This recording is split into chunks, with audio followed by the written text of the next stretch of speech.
एक बहुत पुरानी कहावत है कि करत करत अभ्यास के जड़मति होत सुजान। करत करत अभ्यास के जड़मति होत सुजान, रस्सी आवत जात ते सिल पर परत निशान।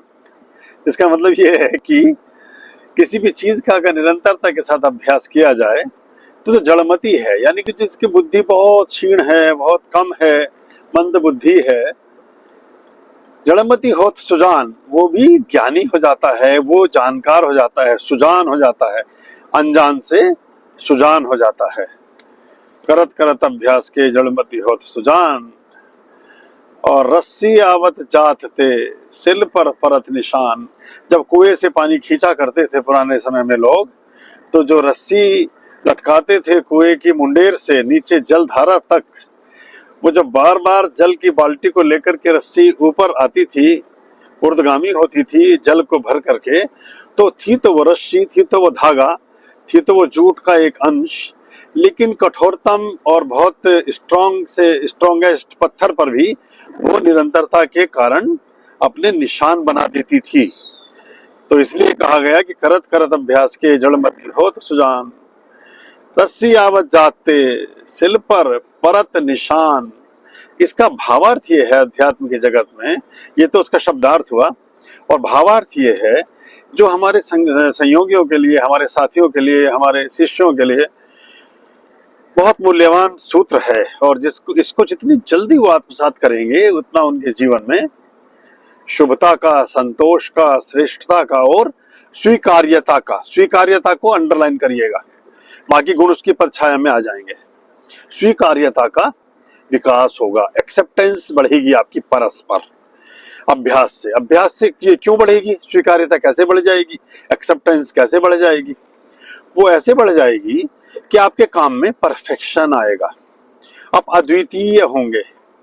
आप सोचते हैं जो हमारे पुराने फिल्मों के पार्श्व गायक थे, मोहम्मद रफी हों, मुकेश हों, लता मंगेशकर हों, कोई भी, या पुराने साधक रहे हों, चाहे तानसेन हों, चाहे और भी बहुत सारे साधक, या आज भी जो, चाहे वो शास्त्रीय संगीत के पुरोधा हैं, चाहे किसी और परफॉर्मिंग आर्ट में, यानी कि परफॉर्मिंग आर्ट बोलते हैं जहां आप अपनी कला का प्रस्तुतिकरण करें और बहुत सारे लोग उसका मूल्यांकन करते हों, बहुत सारे जन उसको बैठकर देख रहे हों, तो उस प्रकाट्य कला के प्रदर्शन में जो दूसरों के सम्मुख प्रस्तुत किए जाने वाला है, उसमें अभ्यास एक सर्वोपरि अनुशासन है, सर्वोपरि गुण तत्व है। बिना अभ्यास के आपकी स्वीकार्यता नहीं होगी। आप अपने मन के संतोष के लिए, अपने अहंकार की तुष्टि के लिए, या अपने किसी विशेष प्रयोजन के लिए, या लोगों के बीच खुद को ज्यादा अच्छा या श्रेष्ठ या कुछ भी मतलब करने की, जो भी कुछ कर रहे हैं, ये इसका कोई मायने नहीं है, क्योंकि इसमें काम पीछे है। क्योंकि जो एक उसका था ना कि एक और शेर आता है, एक और लाइन है कि कागज पर लिखा कलाम बोलेगा, कागज पर लिखा कलाम बोलेगा, मैं नहीं मेरा काम बोलेगा। तो जब काम बोलता है तो सबकी बोलती बंद कर देता है।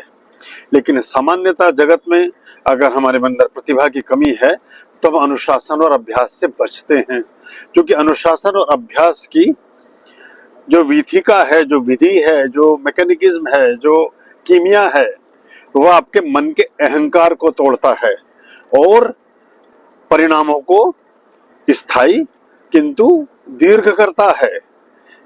थोड़ी लॉन्गेविटी चाहिए, जो कि अभ्यास करना है आपने, तो अगर आप, और प्राप्ति तो उसी से होगी, लॉन्गेविटी से ही प्राप्ति होगी। कोई शॉर्टकट प्रकृति के जगत में कोई शॉर्टकट नहीं है। जो शॉर्टकट हैं वो फिर बाद में व्यर्थ ही साबित होते हैं, या उन शॉर्टकट से जो हम गेन करते हैं वो हमारे हाथों से स्खलित हो जाता है, बह जाता है, तिरोहित हो जाता है, उसके भोगी हम हो नहीं पाते, क्योंकि उसकी छाया में परिश्रम नहीं छिपा है, उसकी छाया में आपका त्याग, समर्पण, डेडिकेशन, डिवोशन, ये सारी वैल्यूज नहीं छिपी हैं। तो आप उसके अनुभोक्ता ना हो सकेंगे, आप उसके स्वामी ना हो पाएंगे। प्रापक तो हो जाएंगे, प्राप्त तो कर लेंगे, स्वामी ना हो पाएंगे।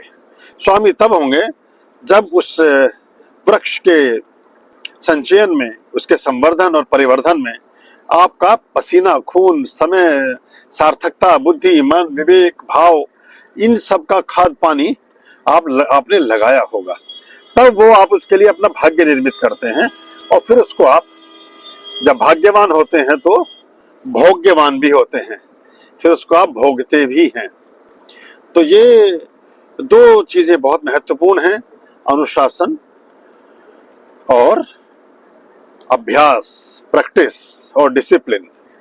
और वैसे भी कोई भी व्यक्ति, जो मैं, मेरे पास बहुत सारे लोग हैं पिछले 15-20 वर्षों में, मैं अगर उनकी गतिविधियां देखता हूं तो वो जो बहुत जल्दी जल्दी साल 6-6 महीने में जिनके कार्य बदलते हैं, वो वही हैं जो शॉर्टकट की तलाश कर रहे हैं। और वो किसी न किसी रूप से एकदम से उन्हें कुछ चाहिए, क्योंकि वो उनके मन की स्थिति है, उनके अंदर पेशेंस नहीं है, तो एकदम से कुछ मिलता नहीं है असल में, सिवाय भ्रम के, इल्यूजन के, कंफ्यूजन के। कुछ भी प्राप्ति एकदम से होती नहीं है। प्राप्ति तो अपने समय की गति और आपके भाग्य की व्यवस्था, इस सब से ही होगी। अब आई बात अध्यात्म के जगत की, भक्ति के मार्ग की, परमात्मा की प्रार्थनाओं के साथ आपके संबंध की, यहाँ ये गुणसूत्र बहुत मूल्यवान हो जाता है। हमारे बहुत सारे साथी हैं, बहुत सारे सहयोगी हैं, जो बहुत सारे कार्यों में मदद करना चाहते हैं, लेकिन इसमें मुश्किल ये आती है कि अगर उनको आप एट रैंडम, अनायास, अचानक कोई ड्यूटी देते हैं, तो वो अपने हाइपोथेटिकल ब्रेन से उस काम को करने की कोशिश करते हैं, उपकाल्पनिक ढंग से करते हैं। उसका अभ्यास नहीं होता, अनुभव नहीं होता, और अभ्यास और अनुभव की रिक्तता से उनसे एरर होते जाते हैं। फिर एक एरर जब प्रकाट्य होता है, सबके सामने दिखता है, तो उसे छिपाने के लिए फिर 4 एरर और कर बैठता है आदमी। जैसे एक झूठ को छिपाने के लिए हम 4 झूठ बोलते हैं, ऐसे ही अपनी एक गलती को छिपाने के लिए हम निरंतर गलतियां करते चले जाते हैं। तो जब हम, इसीलिए झूठ से बचिए, क्योंकि झूठ को याद रखना मुश्किल है और सत्य को याद रखने की आवश्यकता नहीं है। ऐसे ही श्रेष्ठ कार्य को करने के लिए किसी अतिरिक्त मैनिपुलेशन की जरूरत नहीं है, अलग से कुछ बहुत ज्यादा ड्रामा, नौटंकी, अलग से मैनिपुलेशन, रैकेटिंग, लाइजरिंग, किसी की भी जरूरत नहीं है। आप खड़े हुए, आपने काम किया, वो काम लोगों ने देखा, आपसे प्रभावित हो गए या नहीं भी हुए, उससे आप, उसकी तरफ भी आपने ध्यान नहीं देना है, क्योंकि प्रभावित हो रहा है कि नहीं हो रहा है।